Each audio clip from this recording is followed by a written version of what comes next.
To God be the glory for all the great things he has done, is doing, and will continue to do, not only in my life, but in your life as well. I just come by to tell y'all, inspire you about the fiery furnace. Have you ever been in the furnace of life where trials and tribulations seemed as if it just got unbearable? It got too hot around you. You came to that point to where you are about to break, or you may be experiencing that moment where you are about to break. I am here to encourage you to keep the faith. Keep your faith. Your faith is so strong that it will allow you to conquer any trial and tribulation that you face. Let's remember the three Hebrew boys, Shadrach, Meshach, and Abednego. They went through the fiery furnace. They were tempted. They were also tried by King Nebuchadnezzar. Their faith was pushed so hard. But let me tell you something. They kept their faith. They kept their faith.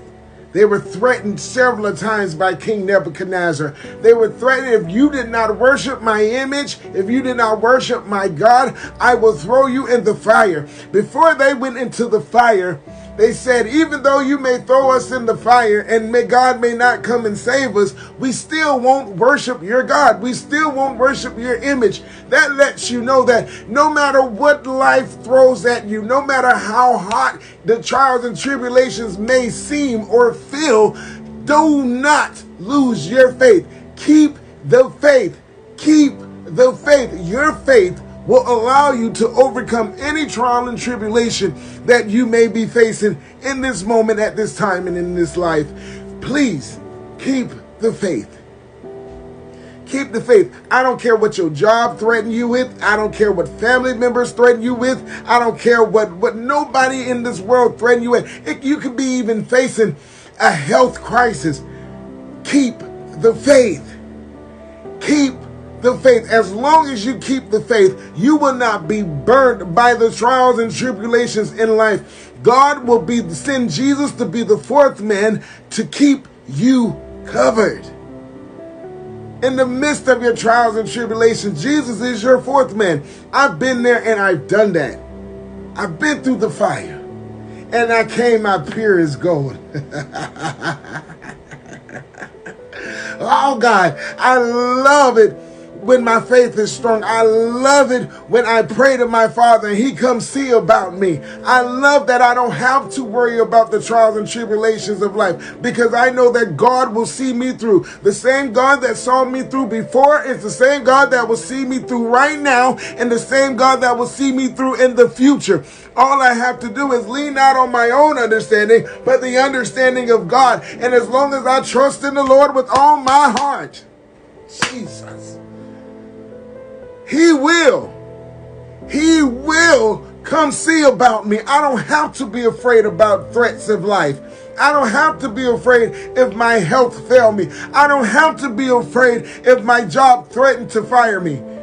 Go ahead, throw me in the fire. Turn the heat up 7 times hotter and I still won't be afraid. Threaten me all you want, I still won't be afraid. Because yea, though I walk through the valley of the shadow of death, I will fear no evil. Why? Because God is with me. And if God be for me, tell me who can stand against me. What's happening? Come on now, that's the faith that you need to have. Especially in today's life, when we look around and we see all these things that are going on in our community and on the outside of our community. You need to stand strong, be bold, stand on your faith. You are a child of God. You are more than a conqueror through Jesus Christ. Know who you are and never forget where you come from. God bless you. God bless you. I am hyped, man. When I taught this in Bible study this past Tuesday, it was lit in the fire. The oil is still burning and it's still inside of me. The Holy Ghost is still going. To God be the glory. I love each and every one of you with the love of the Lord. And I pray that this has helped you. Continue to keep your faith. Stay strong. No matter what you do, stay strong. I love you dearly, but God loves you best. Talk to y'all later. Peace.